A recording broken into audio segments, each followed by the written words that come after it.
got to be someone who's joking around if you're in podcasting, because there's a lot to laugh about. Well, that's good, because today we're going to laugh about podcasting gurus, podcasting industry. We're going to laugh at ourselves and have some fun, and we might accidentally drop a few words of wisdom. I'm your host, David Beckmeyer, and this is Monetize This. Won't you join us? All right, let me set the table here. You know podcasting advice. You see this. It's basically a carnival with carnival barkers everywhere trying to tell you the one true way. You know the vibe. It's like you need a funnel, you need video, or you're irrelevant, the whole thing. It goes on and on. Meanwhile, many of us podcasters are just out here trying to figure it out. And that brings me to today's guest, Jennifer Navarrete. Jennifer is legit, and you should probably listen to her what she has to say.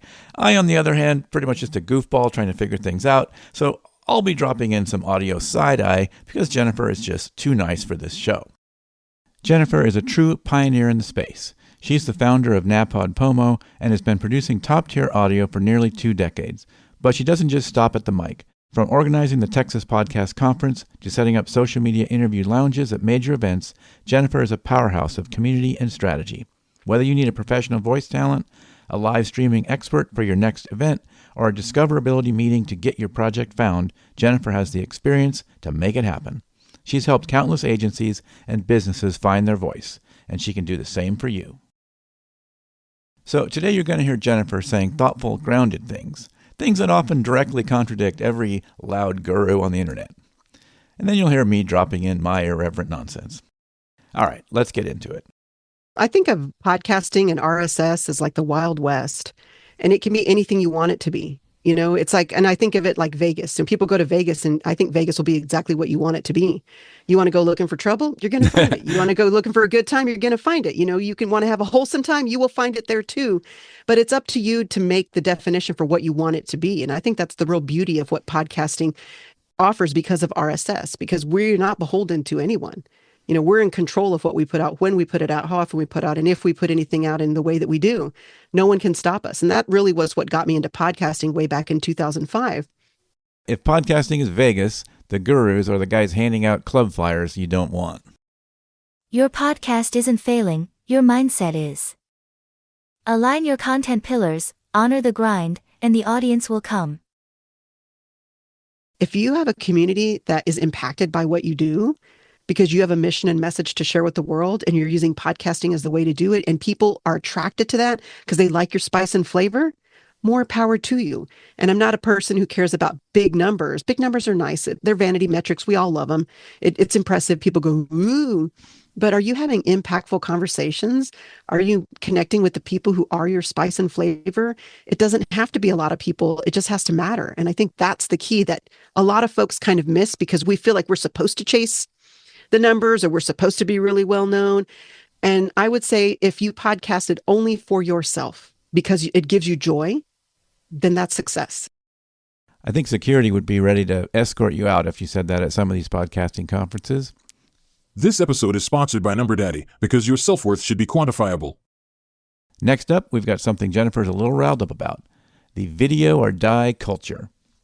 To hear the podcast industrial complex talk about video like it was the second coming over and over and over, and all these, here's this data, here's these reports, and I'm like shouting at the phone at the podcast, like, I'm not saying you shouldn't do video. Video's been around from the beginning. Anybody remember Ask a Ninja, Geek Brief TV, Tiki Bar TV? I mean, anybody remember those?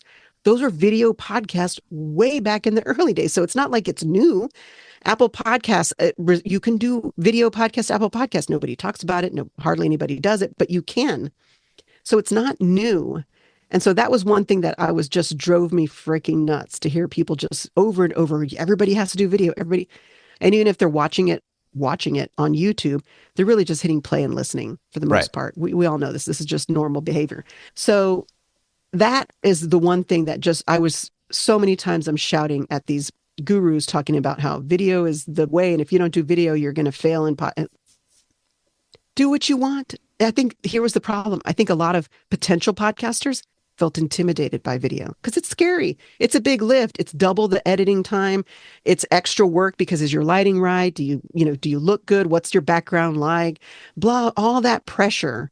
So I think a lot of potential podcasters got scared off by the huge push that the podcast industrial complex was forcing everybody to think if you don't do video, you're going to get left behind. It's like, why?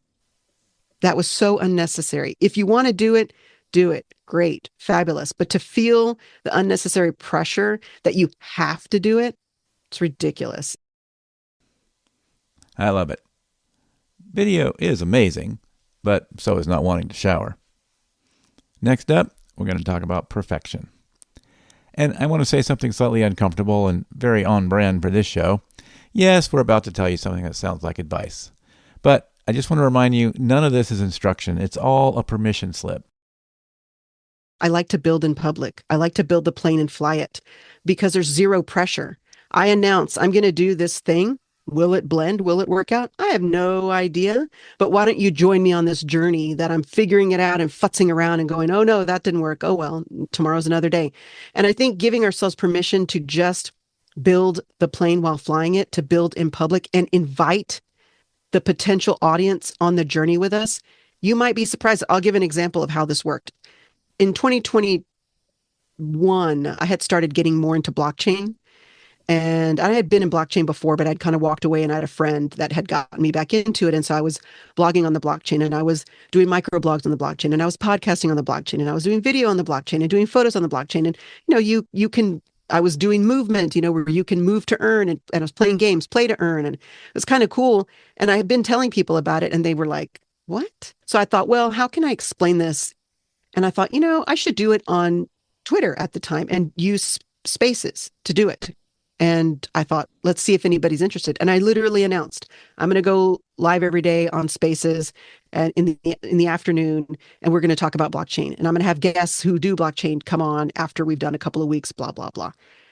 I did 31 days. I had so many people join, and not so many people like hundreds of thousands, but maybe anywhere from 5 to like 15 that people came like every day to listen to me talk about the blockchain and to bring on, blockchain bloggers and blockchain podcasters and all kinds of stuff. And at the end of that, I was like, success, built the plane while flying it. People liked it. When that was done, that 31 days was done, I had a handful of people who said, we really appreciated learning all that stuff. Do you have any workshops or courses or coaching about that? And I was like, well, no, but I could make a workshop.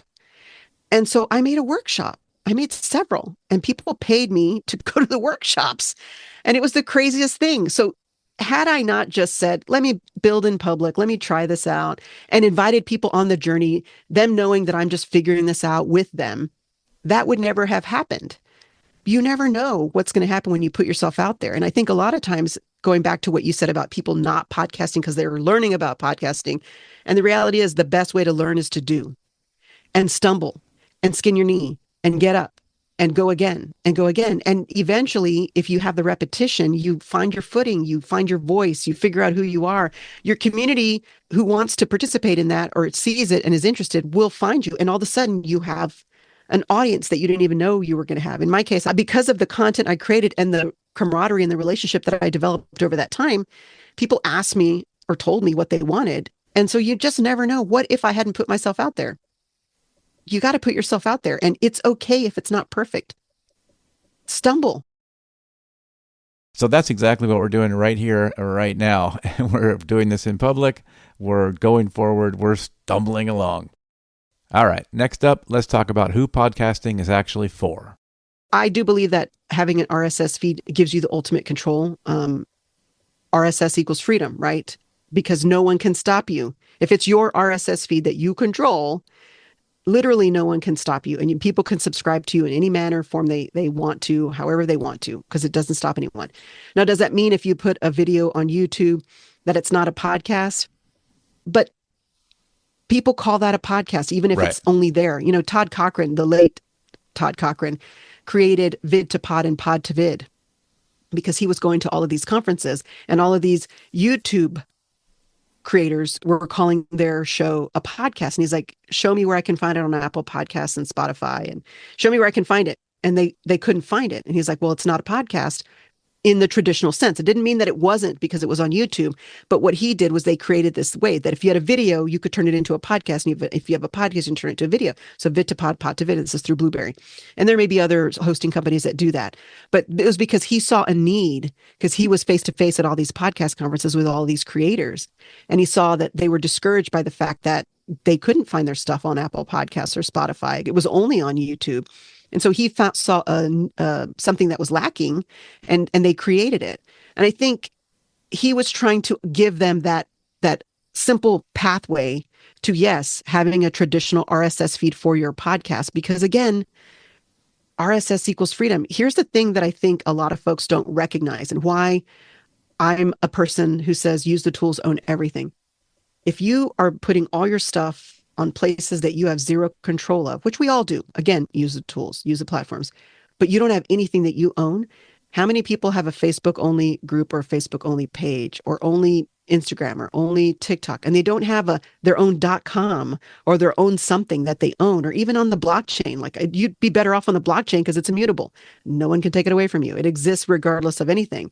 But something that you own that can't be taken away from you, that's the real power. And RSS gives you that, because anyone can subscribe to you. And no, even if Apple Podcast says, nope, we're not allowing that podcast on our platform, your RSS feed still exists. People can still subscribe to you.